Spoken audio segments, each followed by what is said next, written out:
Welcome back to bestbeginnerguitarlessons.com. I'm Sam, and today I just wanted to visit with you and talk about the guitar care and maintenance of your guitar. What you need to know about taking care of the guitar, and how vulnerable the guitar is to different types of weather. First thing I would like to talk about is clean and polish your guitar on a regular basis. When you get through playing, the best thing to do is take a rag and wipe down the strings, because the oil and the sweat and the grit on your hands transfers to the strings, and that gets into the grooves of the strings and can make the strings go dead a lot sooner than they need to be. So once you get through practicing, just take a dry cloth, a lint-free type cloth, and just rub your strings down just like that, back and forth. Even may take the cloth and take one end of the cloth, wrap it around the string, do each string individually. Keeping those strings clean will make them last a whole lot longer. Another thing I want to talk about is what heat and cold. Extreme heat and cold is an enemy to any guitar. The guitar is very vulnerable to any kind of extreme heat or extreme cold, from one to the other, because the wood swells and contracts, and when it does that, it can cause some major problems with the top of your guitar warping, or your neck warping, or even sometimes the joints where the neck joins the body on an acoustic guitar, that could actually come unglued, or the top comes unglued.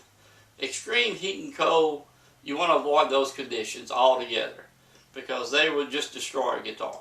I once had a student who was coming to guitar lessons that day, but worked and took her guitar and put it in her trunk, went to work, and when she came to guitar lessons, when she opened her trunk, the guitar had come completely apart. The top was loose, the back was loose, the neck was not loose, but it was kind of bent cockeyed. The heat just totally destroyed the guitar. And it will do that on any acoustic guitar. Now, electric guitar is not as vulnerable, a solid body electric like the one here next to me, because it doesn't have the thickness like the acoustic guitar. It's built totally different. An acoustic guitar, of course, is hollow inside, so they're not susceptible as much to extreme heat and cold, but they too will have a problem with their neck and etc. So again, try to avoid heat and cold altogether. If you have a guitar shipped to you, say from the northeast or the northwest, somewhere where it's colder or cooler most of the time, and it comes down to our area where I am. I'm in southwest Louisiana. When they ship from up north and they come down to the southern Louisiana area, climate's so different, and it's always best. One thing most people don't realize, but when the guitar gets to you, if you're in the southern part of the United States, let it sit in the box. Don't open it up right away. Let it sit for 24 hours. Then open the box. That allows the guitar to adjust to the climate as it was coming down from the north to the south. Once it sits for 24 hours, you should be able to open it and won't have any problem whatsoever. Again, if you can avoid exposing your guitar to extreme heat or cold, a lot of people take their guitars out around the campfire playing at picnics and that sort of thing, and they leave their guitars laying on the ground sometimes. Not good, because what happens is, especially late in the afternoon, the moisture will build up, and again, you can have the same type problem. The guitar responds to that moisture, and the thing about it again is it makes the wood swell, and it starts taking in that moisture, and then when it starts drying out, it will go back to original shape, and it causes cracks in the wood. Again, problems with the wood warping, problems with your neck warping. So avoid those type of situations if at all possible. But if you do take your guitar outside, playing with some friends or campground, campfire, whatever, just try to avoid leaving your guitar exposed, again, to the elements. Another thing that you can do to protect your guitar is when you're playing, let's say you do not have a guitar case to protect your guitar. So when you finish playing, don't lay your guitar down on a couch or a bed, anywhere someone can get to it. Maybe you have a small child in the house. Push your guitar off, and of course that would be bad. It'd cause a big hole in the guitar, no telling what else. So try not to put your guitar where other people can get to it, or an accident can happen.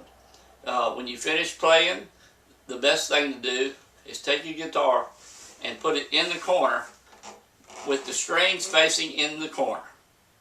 And the reason for that is the machine heads will not be touching the wall, so it won't cause your guitar to get out of tune.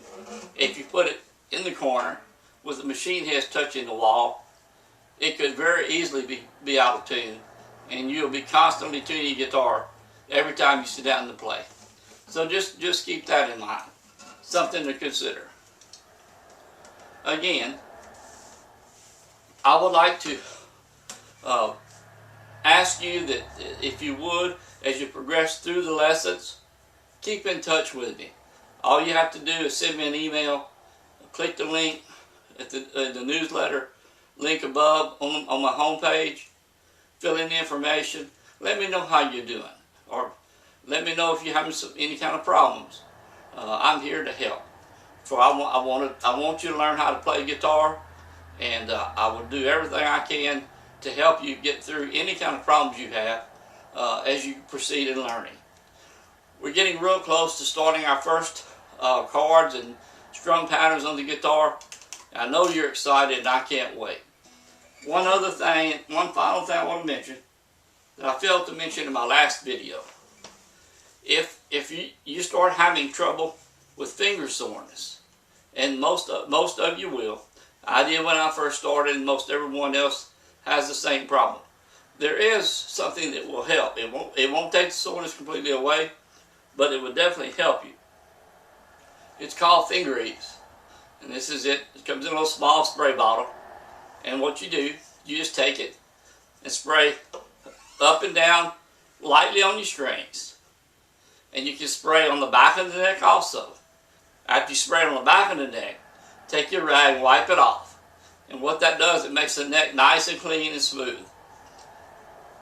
When you spray on the strings on the front, again, spray it on, and just kind of a light cloth, just take it across the top, get the excess off. Don't rub it all off, but just light cloth just to get the excess off.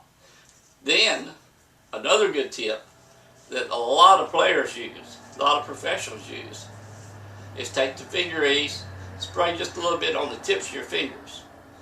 It will reduce the soreness. Like I say, it won't do away with the soreness, but it will reduce the soreness. So, again, there's a lot of different things out there, a lot of little gadgets, and but this is one that really does work. It's called finger ease, and you can get it in most any music store, any guitar shop locally that carries guitars. Again, we're getting ready to get into our chords, and I'm ready to get started, and I know you're ready to get started. It's going to be a wonderful time, and I know you're going to enjoy the lessons. And again, if you need me, I'm as close as an email, and I will personally respond to any and all emails. So let's get on to the next lesson.